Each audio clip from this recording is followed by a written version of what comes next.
ના વાડામાં ખેતરમાં જે મકાઈ બનાવ્યા છે એમાં પાણી વાળતા હોય ત્યારે એમના પર અચાનક દીપડાએ હુમલો કર્યો હતો અને સીધો હુમલો કરવાથી એમના મોઢાના હોઠના ભાગે ગંભીર ઈજાઓ થઈ છે. ગળાના ભાગે કે હાથના ભાગે એમને ઈજાઓ થઈ છે.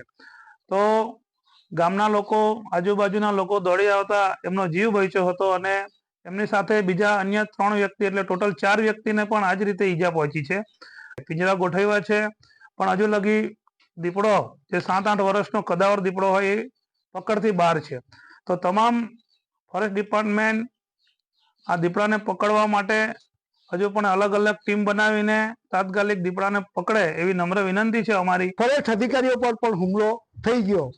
તમારી સરકારને એક વિનંતી છે કે ખરેખર આ ટેકનોલોજીના જમાનામાં વારંવારની આ ઘટનાઓ બને છે.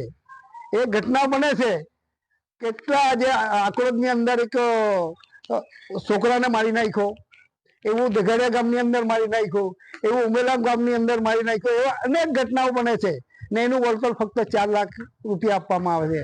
એ રીયો સવાલ માણસનો, પણ પશુઓ પર પણ હુમલા થાય છે.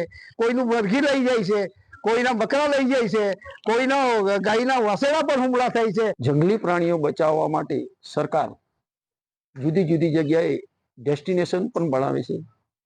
આમ છતાં પણ આવા ડેસ્ટિનેશનની અંદર આવા દીપડાઓ કે જંગલી પ્રાણીઓને રાખવામાં આવતા હોય એવું ક્યાંક મહદઅંશે જોવા મળતું નથી. અને આજની તારીખે જંગલમાં રહેતા પ્રાણીઓ કે જેવા કે દીપડા જેવા પ્રાણીઓ વારંવાર ગામડાઓની અંદર, શહેરોની અંદર જોવા મળે છે. વન પ્રાણી માટે જે કંઈ ખર્ચાઓ કરવામાં આવે છે, અઢળક વન વિભાગ દ્વારા ખર્ચાઓ કરવામાં આવે છે, છતાં પણ એને કોઈ કંટ્રોલિંગ નથી.